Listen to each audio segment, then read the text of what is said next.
Hi and welcome. This is Sanna Maria at I Am, and I'm here today because there is this discussion topic that I want to lift up and I want to embrace together with you. Because there is this idea about killing the ego, which comes up quite frequently. So this is about shedding some lights from the elders about killing the ego. What does that mean? Where does that bring us? So there is this idea about that we are to kill our ego, and what that means is that we should sort of eliminate ourselves, which is of course not at all what it's about.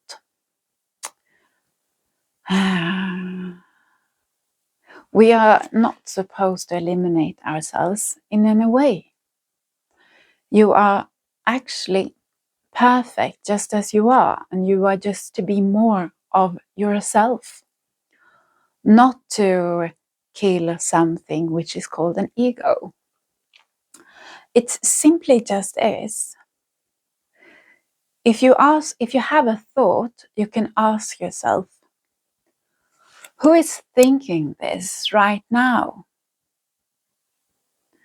And this thought is most often a fantasy. I call it a fantasy because it's not actually tied to something that's really going on right now. Most often it's tied to something which either has been, or you have an idea about that it might happen in the future. So it's an anchor in the past, or it's something being tied into the future. And these are simply just fantasies because they're not occurring at this moment. What you hear in the background is I don't know if you hear it, but it's my dog. So being tied or anchored either into the past or into the future is mostly what the thoughts are about that you have, that the thinker are thinking. So if you let to be present, to be really killing the ego, is to letting the thinker, together with the process of thinking, together with the thoughts, to reside, take a rest into your heart, to go into the retreat in the cavity of the heart. So when you let these thoughts and the process of thinking and the thoughts to just melt down and rest into your heart, what you do then is that you open up your mind to be present in the presence. And to be present in the presence without analyzing what it is that you're seeing, but just be, you can think about it as being curious as the child, being receptive, and be curious as the child, being in the not knowing, not having decided this or this is that, but just, get surprised. So if you can let yourself be present in the presence, then you are what is called killing your ego. And that is letting your process of thinking and the thoughts and the thinker to just rest and resides and go for retreat in your heart, in your heart space. What happens then, and this is beautiful, it opens up for the connection between mind and consciousness, which then forms the oneness. And this will change when you come into the oneness, when you are being present in presence. This is when you start to share your you, being your authentic yourself, which is the present you are here to contribute with to the world. And doing that, being present in the presence without the voice that is curious and wondering about what will happen then, and tries to analyze it and tie up your emotions to it, makes you cry because you are thinking the thought of having a thought process of something which has not even occurred. But the mind is looking, the thinker is looking for the dangers. So it's searching for the dangers all the time. And it wants to connect that, and it wants to highlight that. It's not going on. It hasn't taken place. And it might be something that's happened like years and years ago, something similar, but it's not tied to what's going on here and now in your presence. So this bewilderness of not being what is actually taking place, that's the ego. And it's very simple. Just let it reside, let it rest, let it find, go to take a break and reside in your heart, in your heart space, in the cavity of a heart. You know, when you're I don't know if you know, when you're very, very, very, very tired, if you had one of these experiences when you are very, very, very, very tired. And then the thought comes that you just want to go into a cave and rest. And that is the mind that wants to step into the heart, the cavity of heart, and just take a break. So to be present in the presence is actually supporting the thinker within you to take this break and to just relax, and then to step into the child's openness of not knowing, not analyzing on what's going on, but just receive it, to be receptive in your mind.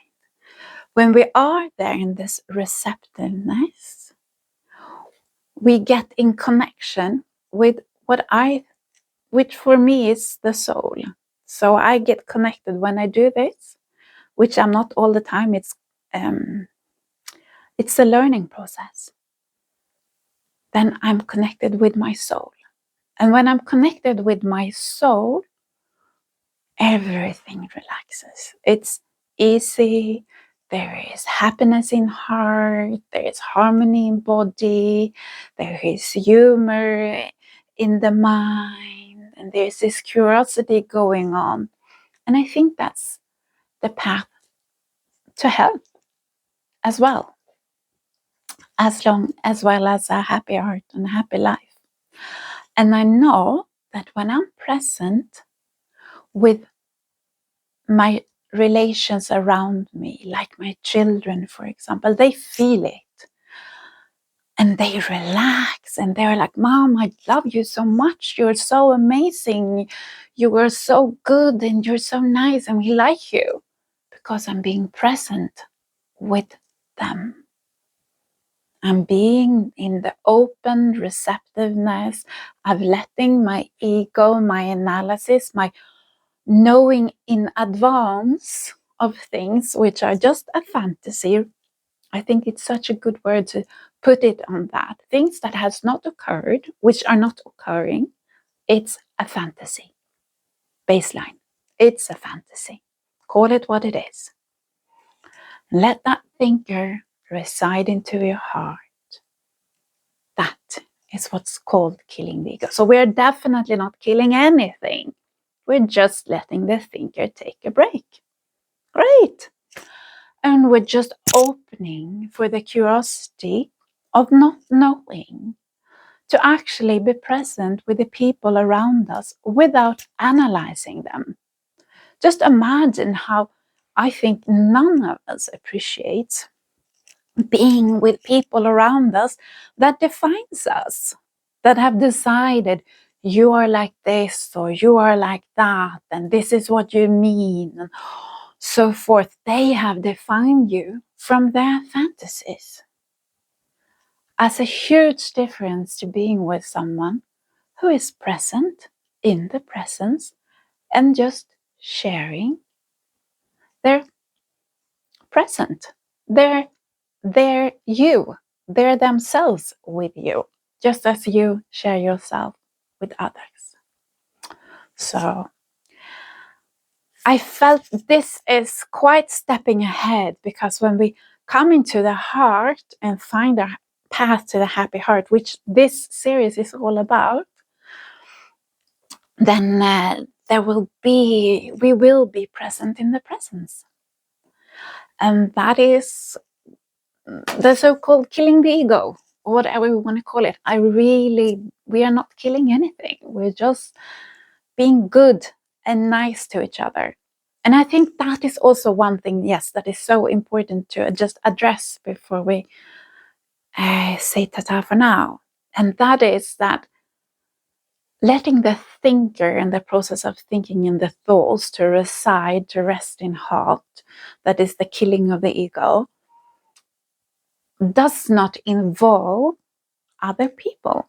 That is, you do not need to change your emotions, your feelings, or your boundaries to kill the ego. Keep your boundaries. They are there for you.